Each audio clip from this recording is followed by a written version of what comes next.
Muy buenas noches a todas las personas que nos acompañan el día de hoy en una sesión más de Trimento Corporativo Jurídico. En esta ocasión tenemos a un invitado muy especial, el licenciado Daniel Mendoza Medel, que nos trae el tema de análisis sistemático del delito de violencia familiar, un desafío pendiente para el estudioso de la ley penal. Muy buenas noches, licenciado Daniel, ¿cómo se encuentra la noche de hoy? Hola, ¿qué tal, licenciada Yasmín González? Muy buenas noches desde la ciudad de Puebla. Te saludo a ti con mucho gusto, a ti y a todos los que nos están escuchando en este momento y desde luego a todos los que nos van a estar escuchando en el resto de los días. Y bueno, pues emocionado, gustoso por compartir algunas ideas que desarrollamos en la judicatura desde donde yo trabajo. Muchas gracias. Un gusto saludarlo y le mandamos un saludo hasta allá, un fuerte abrazo de parte de todo el corporativo y de parte de la licenciada Guadalupe Guzmán. Si me lo permite, voy a proceder a leer su semblanza para que nuestros invitados vean el calibre de invitado que tenemos la noche de hoy. Adelante, gracias, abogada. Gracias. El licenciado Daniel es licenciado en Derecho por la Benemérita Universidad Autónoma de Puebla. Candidato a maestro en Ciencias Penales por la Benemérita Universidad Autónoma de Puebla. Candidato a maestro en Derecho Procesal Acusatorio por el Instituto de Estudios Judiciales. También especialista en Proceso Penal Acusatorio por el Instituto de Estudios Judiciales. Catedrático del Centro Universitario Latino en Veracruz, secretario de estudio y cuenta de segunda instancia en el Tribunal Superior de Justicia del Estado de México en Puebla. Pues sin duda alguna, eh, tiene muchísimo historial en el ámbito del derecho. Es un gusto tenerlo en esta sesión. Muchísimas gracias por el tiempo que nos está brindando, por todos sus conocimientos, por permitirnos saber de sus conocimientos y el micrófono es todo suyo. En un momento le damos el anfiteatro para que pueda compartir pantalla. Muchísimas gracias, licenciada Yasmín. Y bueno, pues antes que nada quiero darle las gracias completamente con el corazón lleno de gusto, de emoción, a la licenciada Guadalupe Guzmán, que es la directora del Corporativo Trivento en la Ciudad de México, del área civil y familiar, si no mal recordamos por acá. Ella es una abogada que a pesar de su juventud, es una persona extraordinaria, bastante preocupada pues por compartir el conocimiento jurídico científico y vaya pues mis felicitaciones a ella, a usted, abogada Yasmín González, que también veo que es bastante joven y bueno pues ansioso de platicar de estas temáticas. Yo asumo que me escuchan fuerte y claro, ¿cierto? Sí, así es, licenciado. Perfecto. Bueno, en ese caso vamos a dar inicio, no sin antes eh, compartirte algún pensamiento. El día de mañana es un día muy importante y nos llama a la reflexión como caballeros, como padres, hermanos, vecinos, porque la conmemoración del Día Internacional de la Mujer pues prácticamente nace de una lucha constante de todas ellas que han venido siendo pues víctima de violencia reiterada, sistemática. Y en mi calidad de caballero quiero confesarte que, sabes, te lo prometo, me siento avergonzado porque gente de mi género ha transgredido en tu contra y eso no se vale. Todos venimos de una mamá, de una mujer. Todos tenemos hermanas, tías, abuelas. Siempre hay una mujer que es protagonista en ese círculo tan maravilloso que es la familia. Y me parece que es el momento de reconocer a través de este enorme y prestigioso corporativo de la Ciudad de México,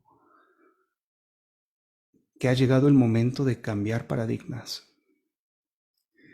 Abogado, abogada, jefes de lugares de trabajo, profesores, todos aquellos hombres, todos aquellos masculinos que están insertos en la sociedad, no importa el rol que desempeñes, yo te llamo en este momento a invitarte y decirte que sí se puede, sí podemos cambiar, porque justamente el día de hoy te vengo a hablar acerca de la existencia de una ley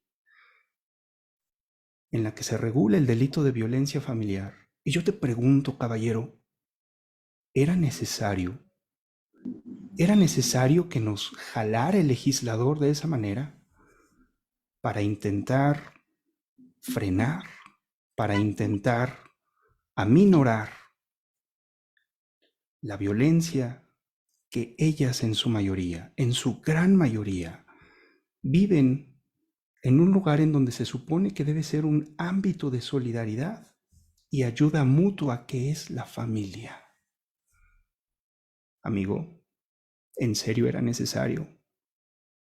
Por eso es que yo refrendo en este momento mi compromiso personal y te llamo a ti, caballero, para que juntos adoptemos este reto en busca del respeto,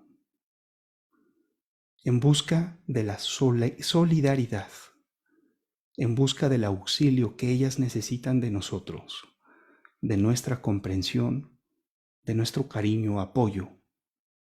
Caballero, jefe, profesor, el rol que desempeñes allá afuera, estoy completamente seguro de que sí puedes.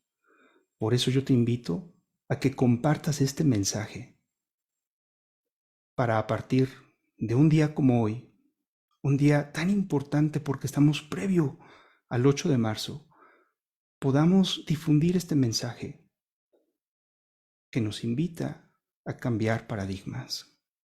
Estoy seguro de que puedes. Yo puedo, tú puedes. Es por ellas, es por nuestras madres, caballeros.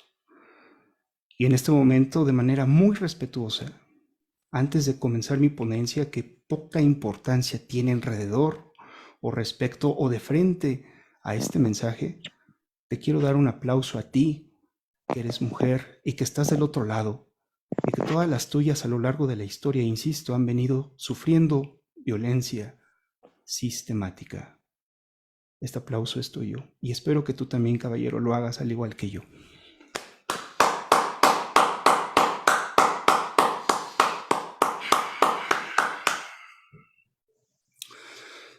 Bueno, pues nada, vamos a dar inicio a esta charla. La verdad es que de cara a un día tan importante que es el 8 de marzo, se nos ocurrió que sería muy buena idea platicar acerca de un delito que, como te digo, el legislador ha instalado en el suelo jurídico de cada uno de los estados, incluso a nivel federal, para el efecto de tratar de generar equilibrio donde debiera vivirse un ámbito de solidaridad y ayuda mutua, que es la familia, donde ellos e incluso ellas y sobre todo ellas deben sentirse completamente seguras, que es su familia. Por aquí tengo algunos micrófonos encendidos, no quiero decir nombres, también por respeto a tu identidad. Por favor, apágalo para que no nos distraigamos en esta transmisión. Y si eres también anfitrión, te voy a pedir que me ayudes controlando estos temas, por favor. Bueno, entonces, análisis sistemático del delito de violencia familiar. Bueno, este delito surge como respuesta a un interés legítimo de la sociedad. Y es que el legislador, desde donde está, él se encuentra obligado como un instrumento del Estado a percibir una realidad social.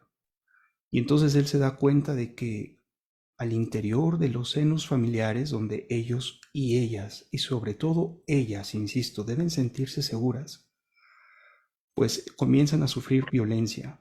Y es como instala en el suelo jurídico de los códigos penales de todos los estados el delito de violencia familiar.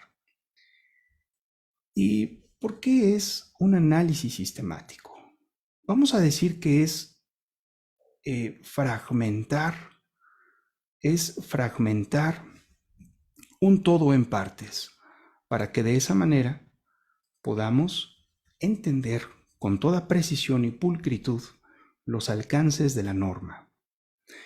Esto es, que quiero que te imagines para efectos de esta charla, que el legislador, en su esfuerzo de controlar esta conducta reiterada, sufrida por todos, en especialmente por ellas, dentro de la familia, entrega una serie de redacciones, en su mayoría confusas, en su mayoría bastante largas.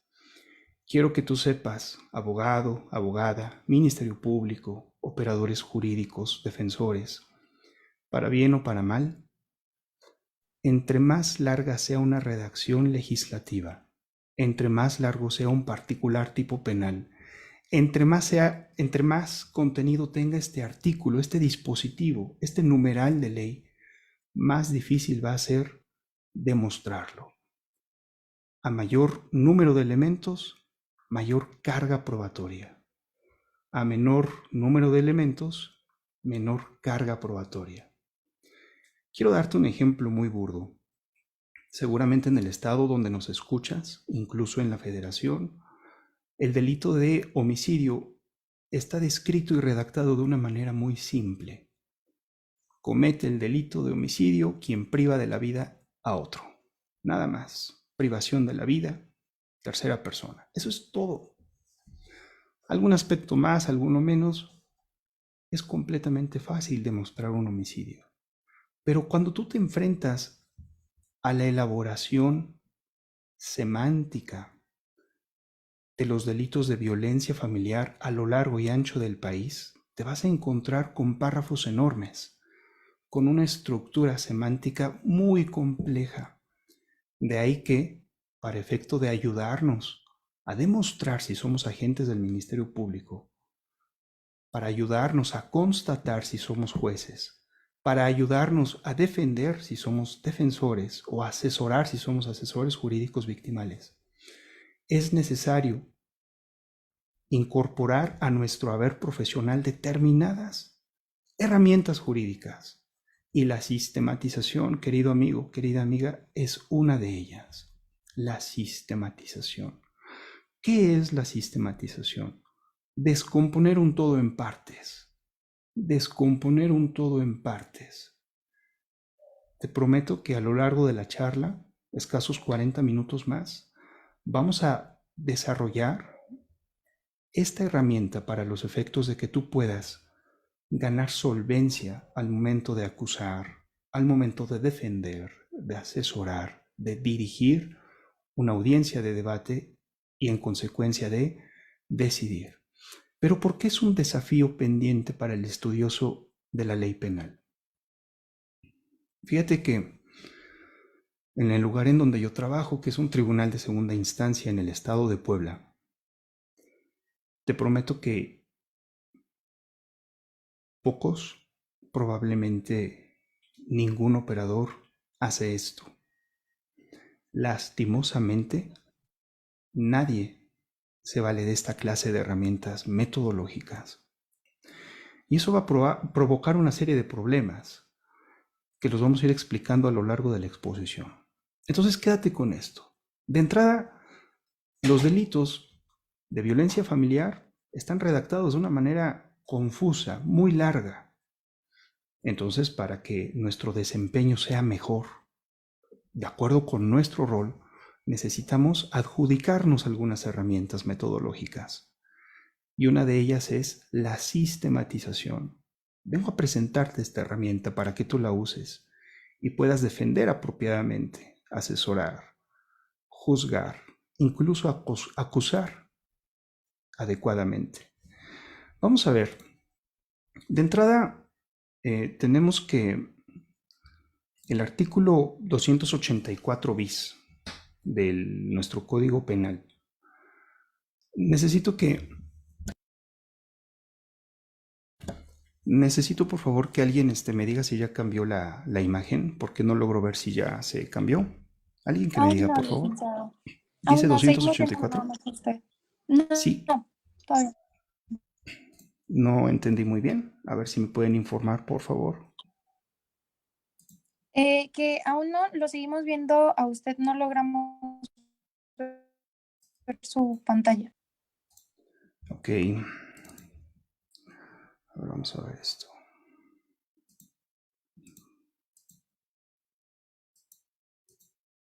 Ahí ya logramos ver su pantalla, licenciado. Bien. ¿Y se ve un artículo 284? Perfecto. Qué bueno que pregunté, porque si no me hubiera seguido todo derecho y hubieran seguido viendo la misma pantalla. Eso ya ha pasado en otras ponencias. Bueno, qué bueno que no es el caso. En el caso de Puebla, es el artículo 284 bis el que regula, el que contiene el delito de violencia familiar. Como te digo, es bastante largo. No te lo voy a presentar en la pantalla. Te voy a presentar el contenido del 284 bis de una manera sistematizada. Esto es, dividida en partes, dividida en columnas, para que tú desde ya te des cuenta de los efectos de esta herramienta de trabajo. Quiero que observes, por favor. Por un lado, tenemos que el delito de violencia familiar es de entrada una agresión que puede ser física, que puede ser moral, que puede ser patrimonial. Insisto, esto es el contenido del párrafo o de los párrafos del artículo 284 bis. O sea, yo no inventé nada, no le puse nada, no le añadí absolutamente nada, lo saqué íntegramente, en este caso, del primer párrafo. Entonces, de entrada, el delito de violencia familiar es un tipo de agresión. El que tú quieras, elige el que tú gustes, pero no los tres. Difícilmente un solo hecho podrá detonar la existencia de tres tipos de agresiones. Entonces, fíjate, si tú ejerces acción penal en contra de una persona determinada respecto del delito de violencia familiar previsto y sancionado en el artículo 284 bis del Código Penal del Estado de Puebla, esto es, si ejerces acción penal de manera genérica, el juzgador en consecuencia tendría que estar atento a escuchar datos de prueba para los efectos de que tú seas capaz de demostrar que la agresión fue física, que fue moral y fue patrimonial. Y eso al mismo tiempo significaría que el defensor tiene que ofertar medios de prueba, exponer datos de prueba, según sea el caso, para defender a su representado respecto de una agresión física, una agresión moral, una agresión patrimonial. O sea que si yo no realizo esta precisión, ¿eso significa acaso que estoy poniendo mayores cargas a la defensa? Seguramente sí, porque mira, cuando el agente del Ministerio Público ejerce acción penal, generalmente, date cuenta en las audiencias, lo hace de manera genérica. Y si lo hace de manera genérica, eso tiene como consecuencia la transgresión a un principio fundamental del proceso penal, que es la certidumbre, la certeza jurídica. Para que no ocurra esto y para que de esa manera tú puedas garantizar como agente del Ministerio Público el acceso a la justicia, a la víctima del delito, entonces desde siempre, desde el inicio, desde la fase de investigación, tu ejercicio de la acción penal debe de ser pulcro, debe de ser específico, debe no ser genérico, y de esa manera entonces tú vas a establecer cualquiera de las hipótesis que entren en juego. Si los hechos que te ocupan se tratan de una agresión física, entonces vas a especificar ese tipo de agresión. Si es moral, lo harás de esa manera. Si es patrimonial, lo harás de esa manera, pero no de forma genérica, agente del Ministerio Público, asesor jurídico victimal. Mucho ojo con esto, porque tú como asesor jurídico eres el revisor del Ministerio Público, y si eres un revisor, eso significa que tienes que conocer a saciedad, a completa cabalidad, cómo debe realizar el trabajo el agente del Ministerio Público. Obviamente, si no lo sabes, difícilmente podrás ser un asesor jurídico.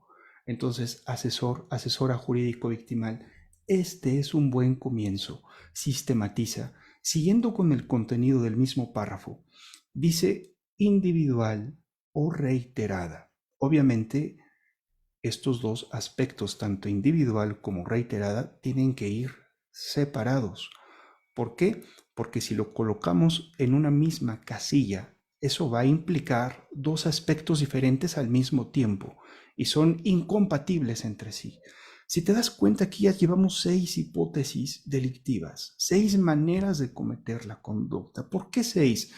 3 al principio, agresión física, moral y patrimonial, y 2 respecto de individual reiterada. 3 por 2 son 6. Ya te das cuenta, ya llevamos 6 maneras de realizar el hecho delictivo. Por eso vale mucho la pena que al momento de ejercer acción penal lo hagas de una manera pulcra, insistimos. Entonces elige si el hecho o los hechos que tú estás por los cuales estás ejerciendo esa acción como Ministerio Público y que tú supervisas como asesor o asesora jurídico victimal estén debidamente definidos. Y vamos a seguir. Mira, dice, ejercida en contra de un miembro de la familia por otro integrante de la misma. Si te das cuenta, este texto en el interior no tiene elementos diferenciadores como pudiera ser una o, una coma, punto y coma, sino que más bien se trata de un renglón que admite armonía entre sí y por lo mismo va en un solo casillero. Entonces, hasta aquí llevamos 6 maneras de cometer el delito. ¿Por qué? Porque vamos a multiplicar 3 por 2, son 6, luego por 1, llevamos 6. Vamos con la siguiente parte del 84 bis, del 284 bis. Con afectación a la integridad. Dice, con afectación a la integridad. Este texto legislativo tampoco tiene en el interior algún elemento diferenciador, como pudiera serlo una o, una coma, un punto de coma. Por eso todo tiene armonía semántica y por eso es dable decir que puede citarse de esa manera en su conjunto. Continuamos. Ahora sí, física, psicológica o ambas. Quedaría de la siguiente manera, con afectación a la integridad física, psicológica o ambas. Entonces, si soy Ministerio Público, tengo que especificar si en el caso particular la víctima del delito sufrió una agresión física. Claro. Oye, si fue psicológica, entonces hay que especificar eso, hay que decantarnos por esa y no por otra. Oye, si fueron ambas, bueno, hay que precisarlo de esa manera, pero no generes un ejercicio de la acción penal globalizado, totalizador, que sea genérico. Insistimos, no queremos transgreder el principio de certidumbre o el principio de certeza jurídica que le asiste a la defensa. Y bueno, continuando con el contenido del párrafo, dice, independientemente de que puedan producir afectación orgánica. Ese es el párrafo primero, o es una de las primeras partes del artículo 284 bis del Código Penal. ¿Cuántas formas tengo de realizar entonces este delito? A ver, las contamos. 3 por 2 serían 6. 6 por 1, 6. 6 por 1, 6. 6 por 3, 18. 18 por 1, 18. Hasta aquí vamos 18 maneras diferentes. Eso significaría que lógicamente, o sea, en términos lógicos, sería una falacia ejercer acción penal por el 284 bis, porque dentro de esa norma tenemos 18 hipótesis jurídicas. ¿Me explico? 18, eso significaría, de otra manera dicho, que le estamos atribuyendo a la persona en conflicto con la ley 18 tipos penales. 18 hipótesis normativas. Entonces, ¿eso querría decir acaso de que la defensa tiene que generar mecanismos defensivos para representar adecuadamente respecto de 18 formas de intervención? En efecto. A mí me parece que la sistematización te ayuda a no generar esta clase de conflictos. De manera que si en el caso, insistimos, es agresión moral reiterada, contra un miembro de la familia con afectación a la integridad psicológica, independientemente de la orgánica, bueno, entonces decántate por estos aspectos y ejerce acción penal de esa manera, pero no de una manera totalizadora. En cambio, si por ejemplo la agresión es física, si es individual, aquí no podemos generar separaciones con afectación a la integridad física. Bueno, entonces decántate por esa manera, pero no generes acción o acciones penales de manera totalizadora. Finalmente, si es agresión patrimonial, si es reiterada, con afectación a la integridad, a ambas, ¿no? Tanto a la física como a la psicológica, bueno, dilo, especifícalo de esa manera. ¿Cuándo lo puedo especificar? Bueno, hay momentos, el proceso penal acusatorio tiene diferentes audiencias y me parece que una audiencia se tiene que desarrollar para comunicar aspectos, para pedir aspectos e incluso para que sean decididos por el órgano jurisdiccional esos aspectos. Precísalo. Si eres asesor jurídico victimal, pide ayuda, contribuye a que estos aspectos se precisen, porque de esa manera vas a cerrar el parámetro de error y de esa manera la actividad probatoria del agente del Ministerio Público va a ser más eficaz porque se va a dirigir a demostrar aspectos muy específicos del particular tipo penal. ¿Me explico? No vamos a poder divagar. Entonces, si queremos garantizar el derecho humano al acceso a la justicia consagrado en el artículo 17 de la Constitución, en el caso de los ministerios públicos y asesores jurídicos, tendríamos que sistematizar.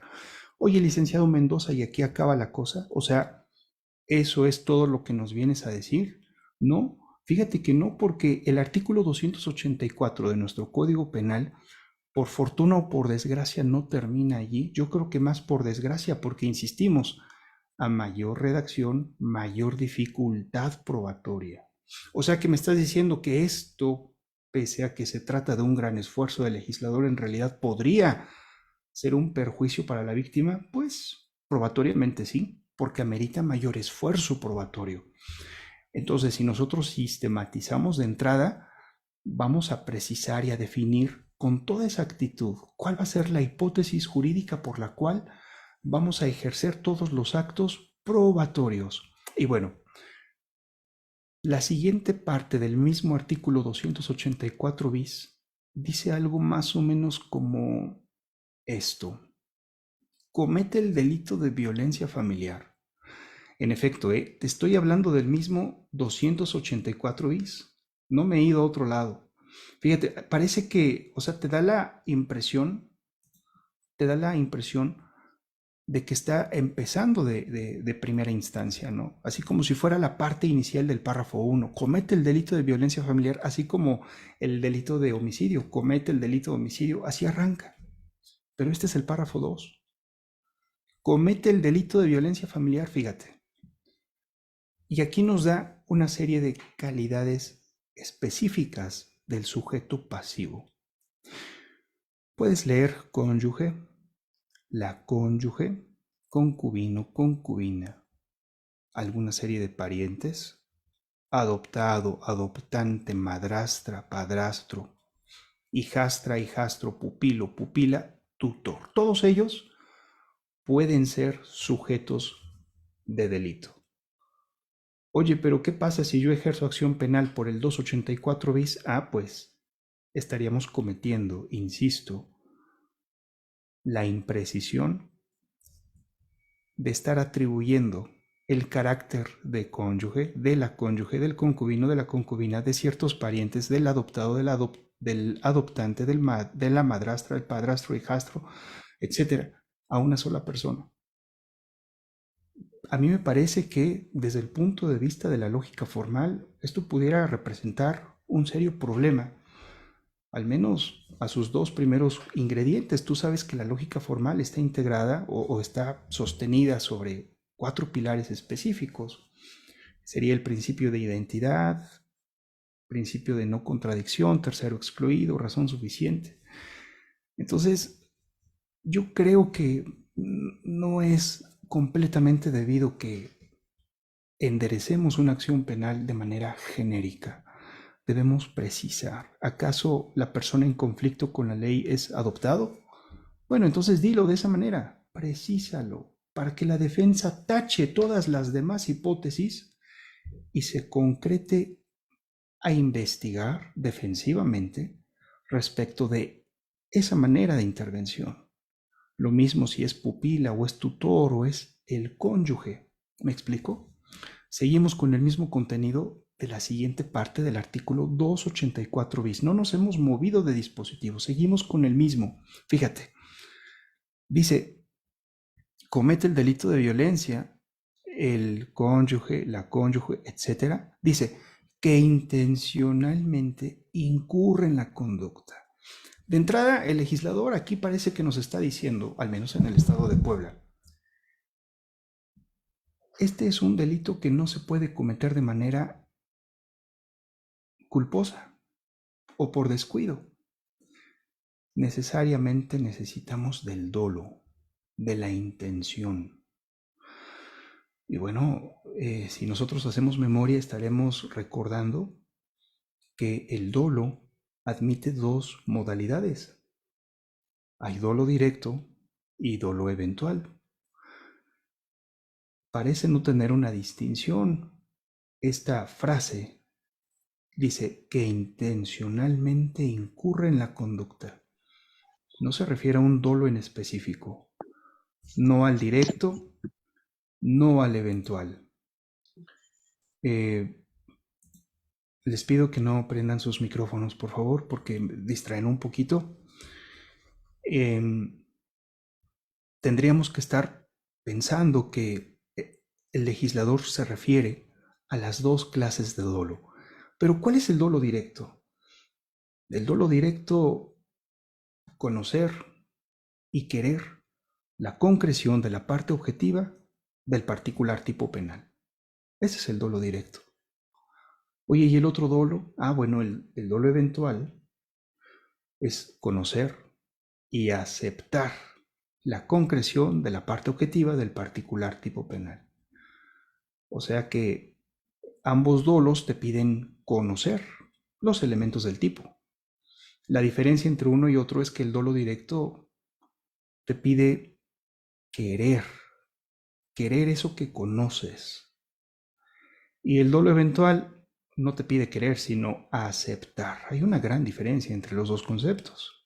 No te vengo a hablar del dolo, ni mucho menos. Solamente estoy dejando de manifiesto que el legislador al momento de redactar ese trozo de norma parece que no generó alguna diferencia o, no sé, algún filtro como para que nosotros, para poder acreditar el delito, para poder demostrarlo, nos tengamos que estar refiriendo a una clase de dolo.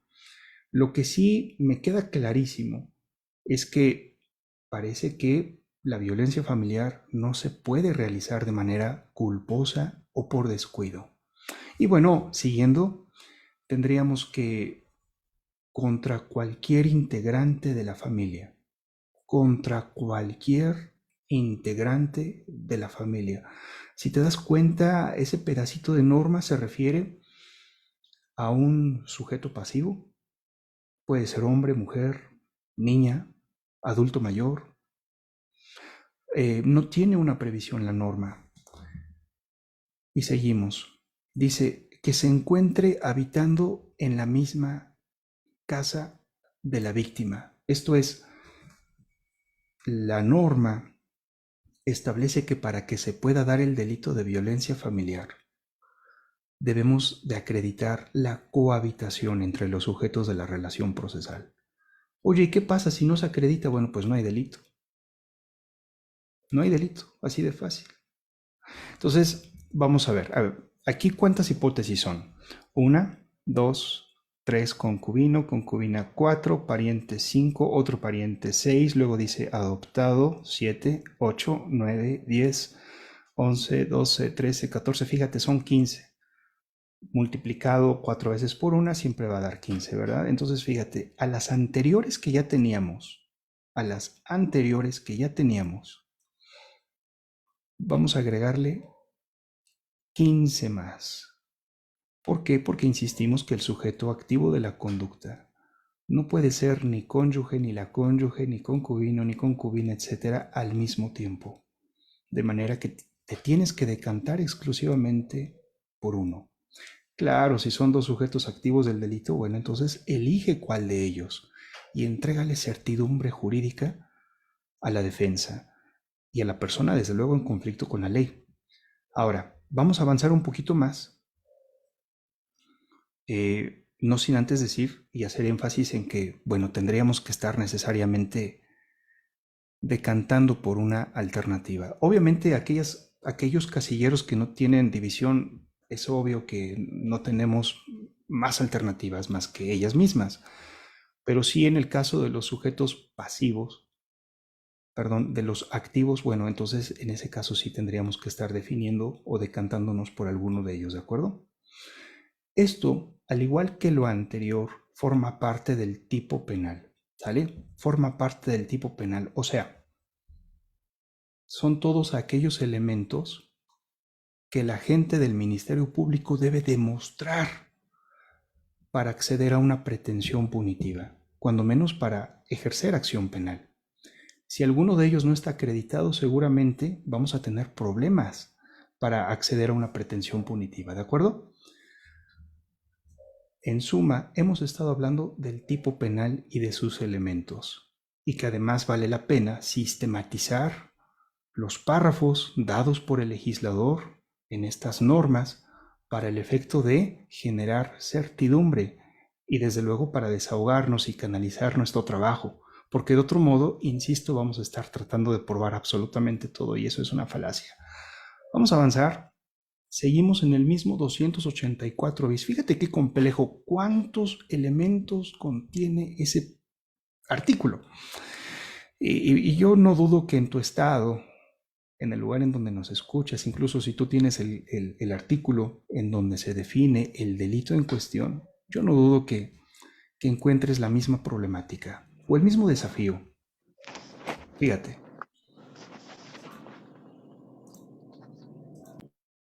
Fíjate, siguiendo con el 284 bis, dice, en el caso de que el pasivo sea mujer. Fíjate, en el caso de que el pasivo sea mujer, aquí ya nos puso un elemento drástico, ¿no? O sea, en el caso de que sea mujer, van a operar otras reglas, ¿no? Así ya nos está adelantando. Van a operar otras reglas, o sea, va a ser diferente. Vamos a tener, digamos, estándares distintos. A propósito de que insistimos que se insiste que la generación del delito de violencia familiar es una decisión constitucionalmente sensata porque se trata de proteger el derecho a una vida libre de violencia que tienen todas las personas y en especial las mujeres. Entonces, fíjate, en este párrafo dice, en el caso de que el pasivo sea mujer, debe entenderse que el delito de violencia familiar es el acto abusivo, dice, debe entenderse que es el acto abusivo, fíjate, de poder o de omisión intencional, ¿sale? Dirigido a someter o a dominar o a controlar o a agredir, no todas al mismo tiempo, no todas,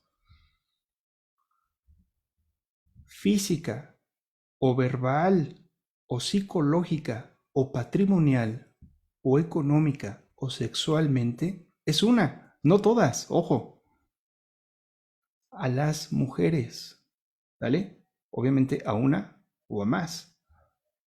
Dice, dentro del domicilio familiar o fuera del domicilio familiar.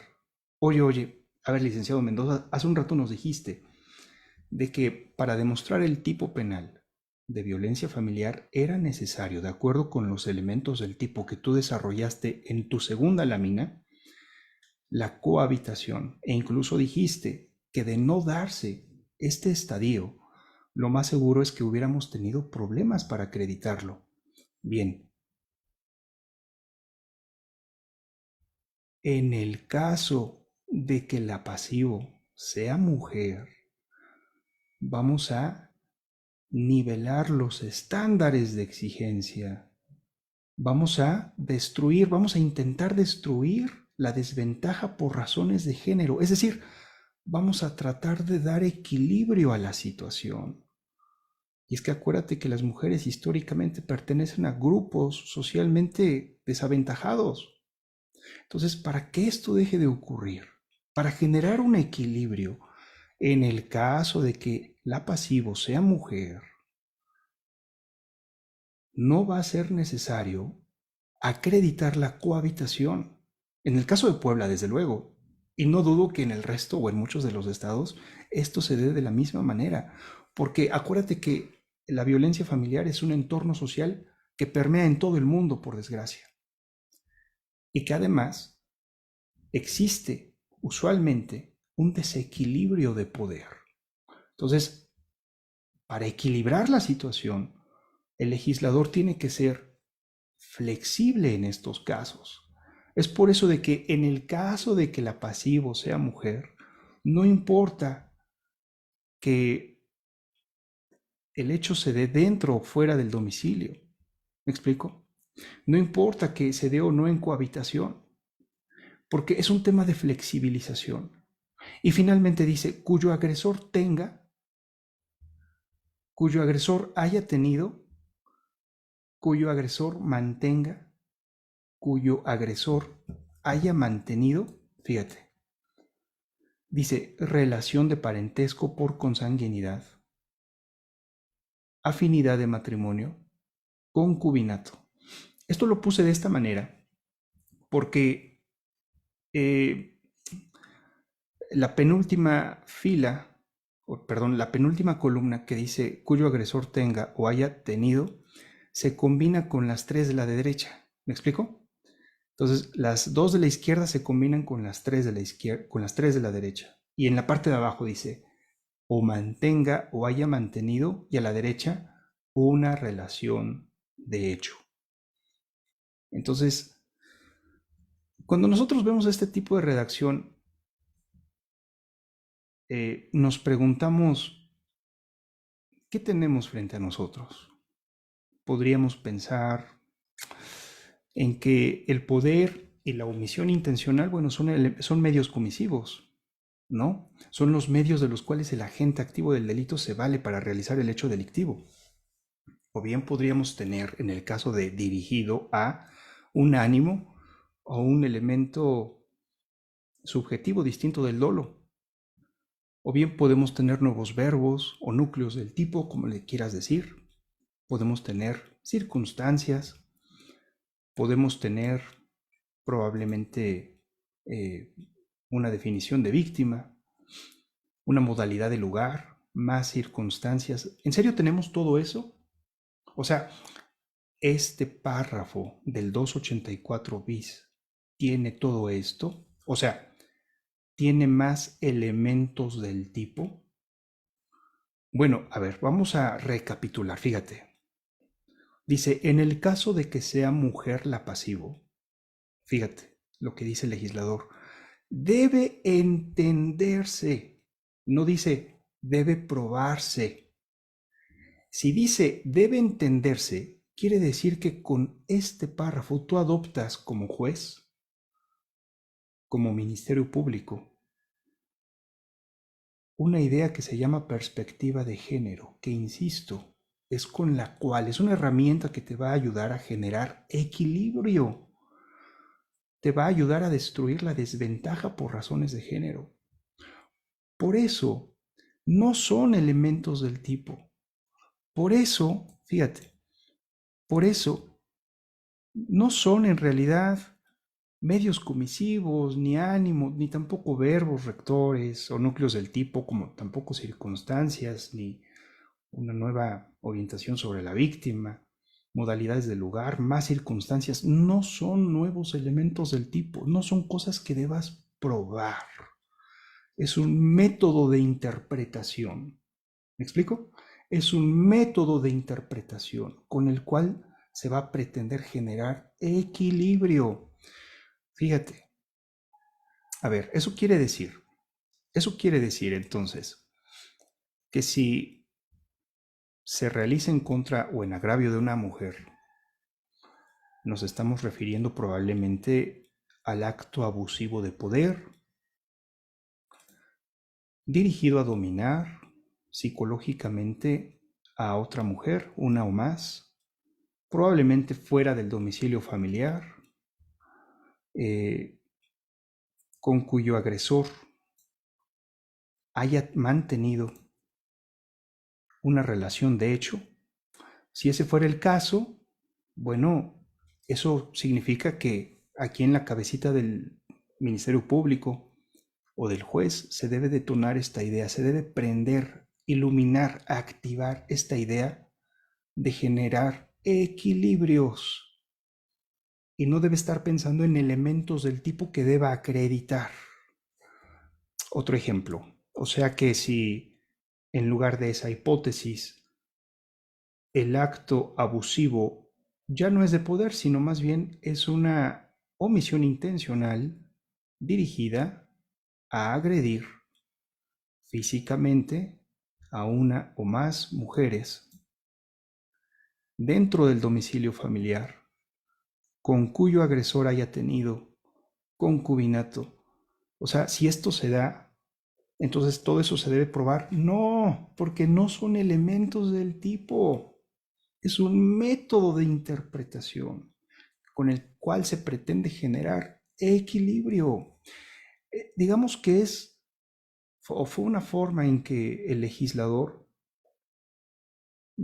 se las ingenió para quitarnos sesgos de la cabeza y que con ello, desde luego, se genere mayor impunidad.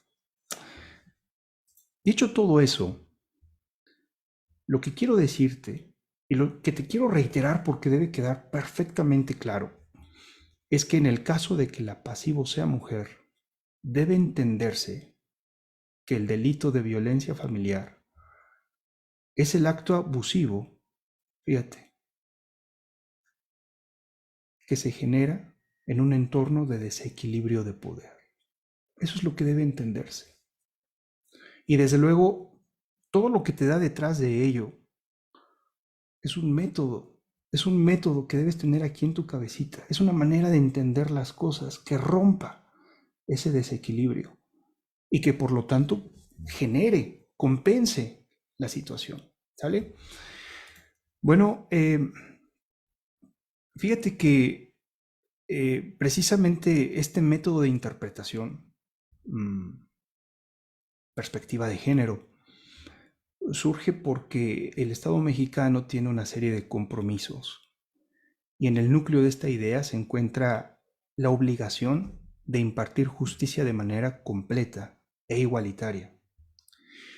Podemos citar la Convención Americana, la Convención sobre la Eliminación de todas las formas de discriminación contra la mujer, Protocolo facultativo de la Convención sobre la Eliminación de todas las formas de discriminación contra la mujer, Convención Interamericana para prevenir, sancionar y erradicar la violencia contra la mujer, Conferencias Mundiales sobre la Mujer, nuestra Constitución Federal, bueno, entre otras. Compromisos del Estado mexicano, a partir de los cuales se genera la obligación de impartir justicia de manera completa e igualitaria. Fíjate, completa e igualitaria. O sea, a ver, legislador, genérate las condiciones de redacción de tu norma para los efectos de que rompas las desventajas por razones de género para acreditar ese hecho delictivo.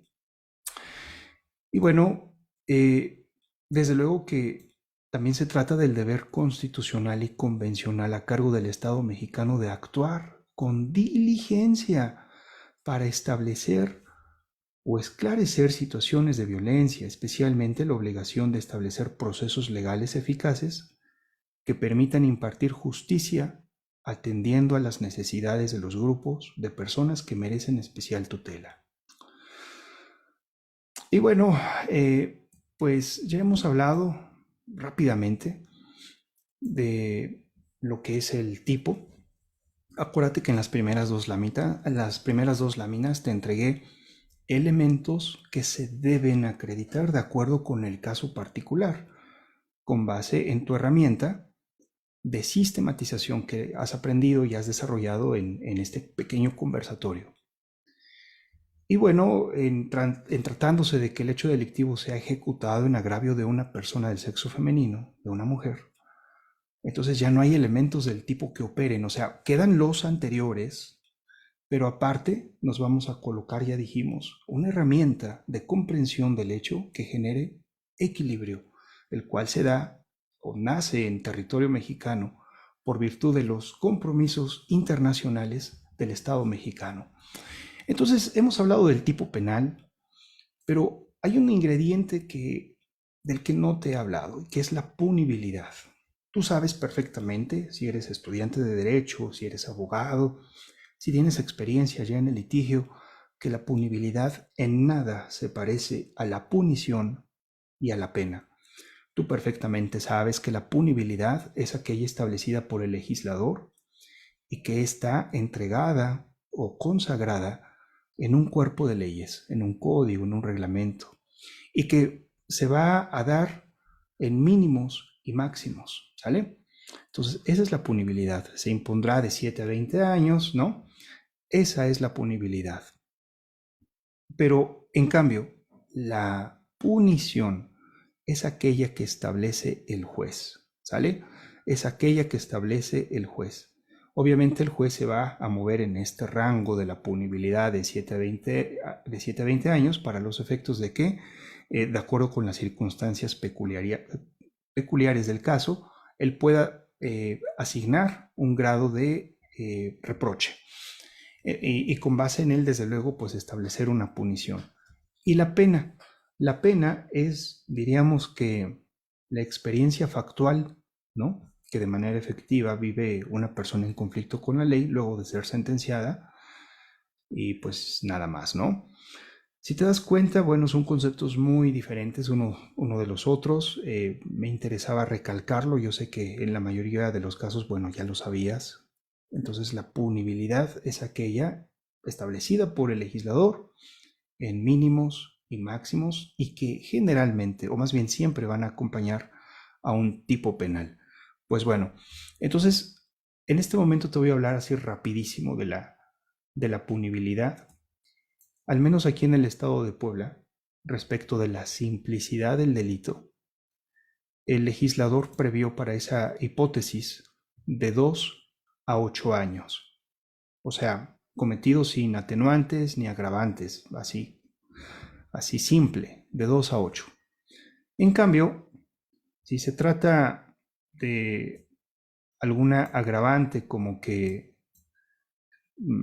la persona pasiva del delito sea mayor de 70 años, niña, niño, adolescente, persona con discapacidad o mujer en peligro de gestación, fíjate, aquí la penalidad se va a aumentar en una mitad y quedaría, respecto del anterior que es de 2 a 8, quedaría de 3 a 12 años, ¿sale?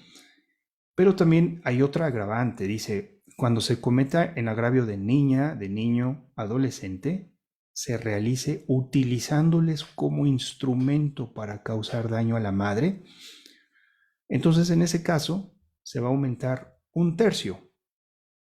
¿Pero de cuál? ¿De la primera o de la segunda? Bueno, pues depende de cuál caso estemos hablando. Si estamos hablando del primer caso, entonces el aumento quedaría de esta manera: 2 años, 8 meses, 3 días, a 10 años, 8 meses, 3 días. Oye, pero si estamos hablando del segundo caso, bueno, entonces es diferente.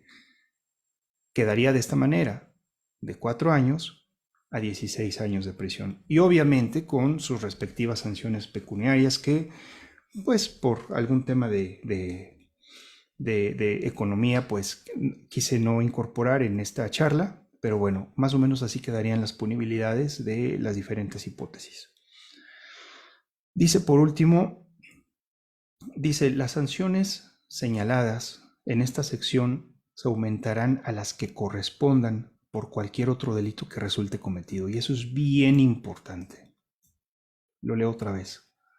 las sanciones señaladas se aumentarán a las que correspondan por cualquier otro delito que resulte cometido. Fíjate que la violencia familiar es de esos delitos que generalmente van asociados de otro delito. Y es que si el daño fue psicológico, eso configura lesiones.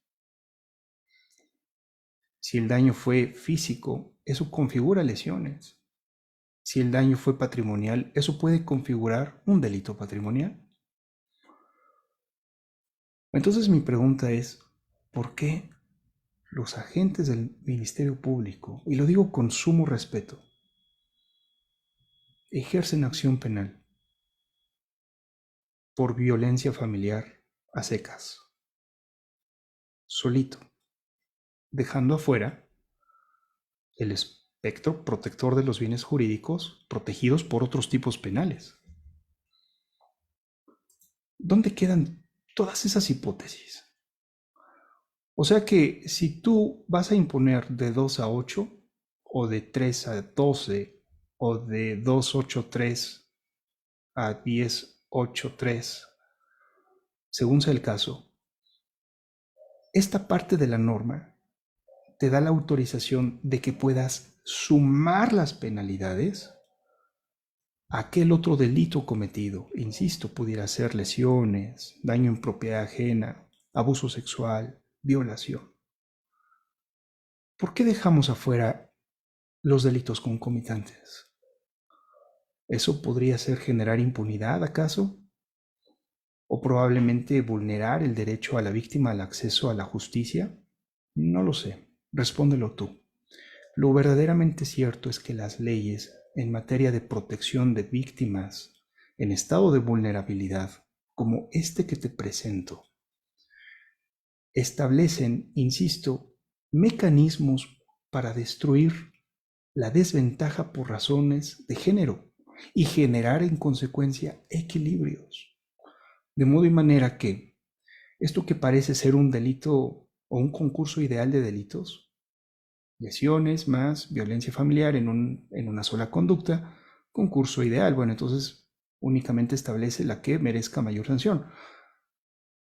Este párrafo que te acabo de leer, que dice, en esta sección se aumentarán a las que correspondan por cualquier otro delito que resulte cometido, es una cláusula de salvedad que destruye el principio de la acumulación ideal y que por lo tanto va a operar como si fuera un concurso real de delitos, que te permite, insisto, sumar las penalidades. ¿Sale? Entonces, mucho ojo, agentes del Ministerio Público, mucho ojo, asesores jurídicos victimales. Acuérdate que tú, asesor, eres revisor del Ministerio Público. Tienes que, en consecuencia, saber perfectamente hacer el trabajo del Ministerio Público para que lo puedas revisar. Bueno, ahí te dejo estos datos para que los manejes. Finalmente,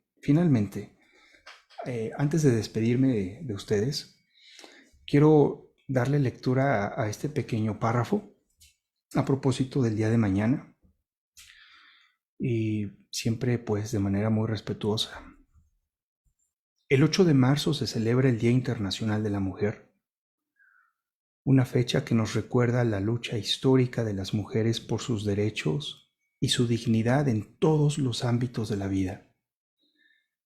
Quiero expresar mi respeto y admiración hacia todas las mujeres del mundo que con su trabajo, su talento, su valentía, contribuyen al desarrollo de la humanidad. Reconozco especialmente a las mujeres que han enfrentado la violencia de género, la discriminación y la pobreza, y que han sabido sobreponerse con coraje y esperanza. Ellas son ejemplo para todos nosotros. En este día, reafirmo mi compromiso con el empoderamiento de las mujeres y la igualdad de género, valores fundamentales para construir una sociedad más justa y pacífica. Caballeros, sí podemos. Caballeros, sí podemos. Y bueno, pues nada, antes de despedirme de ustedes, pues pedirles que me sigan, se pongan en contacto conmigo. Yo soy Daniel Mendoza. Me encuentran en redes, les dejo mi número de teléfono por algún, no sé, alguna inquietud, alguna duda. Con muchísimo gusto estaré apoyándolos, siempre, bueno, en aras de agigantar y de esclarecer el conocimiento científico del cual nuestra querida amiga y abogada Guadalupe Guzmán, que es directora de Trivento Corporativo Área Jurídica, Civil y Familiar, pues está a cargo de ello, ¿no? Y con la suma preocupación, pues por lo cual incluso hace este tipo de foros tan enriquecedores para todos nosotros. Muchísimas gracias, abogada Guadalupe Guzmán. Muchas gracias, licenciada Yasmín, moderadora, pues por su valiosa intervención también en la formación de esta clase de conversatorios. Pues yo me quedo a las órdenes de ustedes para responder alguna duda, si lo hubiera. Con muchísimo gusto, mucho cariño, mucho respeto, te escucho y respondo.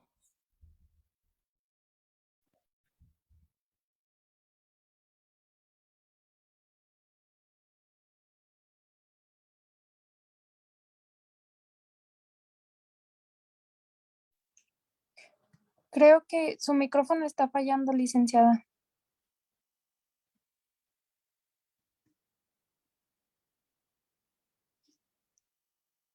No, todavía no. Voy a proceder rápido a leer los comentarios que le dejaron a través de Facebook Live. Eh, muy buena, Quesada le puso muy buenas noches, maestro Daniel Mendoza. Elizabeth Quesada, de la maestría de Seulper. Elizabeth Antonio, un abrazo, doctor Dani Mendoza. Gerardo Hernández, buenas noches, maestro Dani. Lara Alex, muy buena noche, muy buena ponencia, perdón, del maestro Dani Mendoza. Sol Espinosa, el mejor maestro. Joel Mendoza, buenas noches, maestro. Betty Zúñiga, buenas noches, saludos desde Las Rosas, Chiapas. Novi, excelente ponencia. Norma Llerena, muchas gracias, maestro, por su valiosa aportación y compartir su amplia experiencia. Yolanda Bu, gracias por compartir sus conocimientos. Buenas noches. Esos son un poco de los saludos que le mandan a través de Facebook Live. Y adelante, licenciada Lupita, a ver si ya la podemos escuchar un Hola, poco ¿ya me más. escuchan ahí? Ya la Muchas escuchamos bien. gracias, tuve ahí una falla técnica. Bueno, tomo la palabra para agradecerle infinitamente al maestro Daniel Mendoza Medel por la gran ponencia que nos impartió. Realmente es un tema muy trascendental en la sociedad y más por la fecha que se aproxima. Agradezco de verdad su disposición, su amabilidad, pero sobre todo el conocimiento que nos regaló. Son herramientas que como abogados, como estudiantes, como sociedad debemos de tener y debemos de conocer. Y bueno, aquí en Trivento Corporativo Jurídico le damos muchísimas gracias. Y bueno, le haremos llegar también una constancia conmemorativa de participación, quedando siempre a su disposición y a sus órdenes. Gracias, Ricardo, gracias, Yasmín, por su apoyo siempre. Y bueno, pues quedamos a la orden. No sé si quieran cerrar con algún comentario, Ricardo, Yasmín. Gracias. Pues de igual manera agradecerle mucho su tiempo, sus conocimientos, que nos esté brindando todo este tipo de información a través de Trivento Corporativo. Le damos las gracias, le mandamos un saludo y un abrazo, un fuerte abrazo hasta allá, hasta donde está. Esperamos poder tenerlo en una próxima ponencia e incluso hasta en el podcast, en un podcast. Y pues nada, muchísimas gracias. Gracias, licenciada Lupita, por traernos al licenciado Daniel. No, ya Un saben, gustazo. estoy a la orden, estoy completamente complacido de estar aquí con todos ustedes. Y bueno, pues nada, abogadas Lupita y abogada Yasmín, extraordinarias personas, futuras súper abogadas, bueno, ya lo son, pero están en ese proceso. Y bueno, pues como dicen, entre todos sabemos todo. Y bueno, eso no significa que desde luego yo vengo a aportar la verdad universal, solamente regalarte una herramienta para que tú puedas, a través de Corporativo Trivento, pues fortalecer tus conocimientos jurídicos y desde luego ser un mejor operador en aras de pues proteger a las personas que lo necesitan. Entonces, pues yo estoy a tus órdenes, gustoso de estar acá, te mando un saludo, un abrazo, mis respetos para ti, caballeros, si se puede, estoy a las órdenes, yo soy Daniel y nos vemos pronto.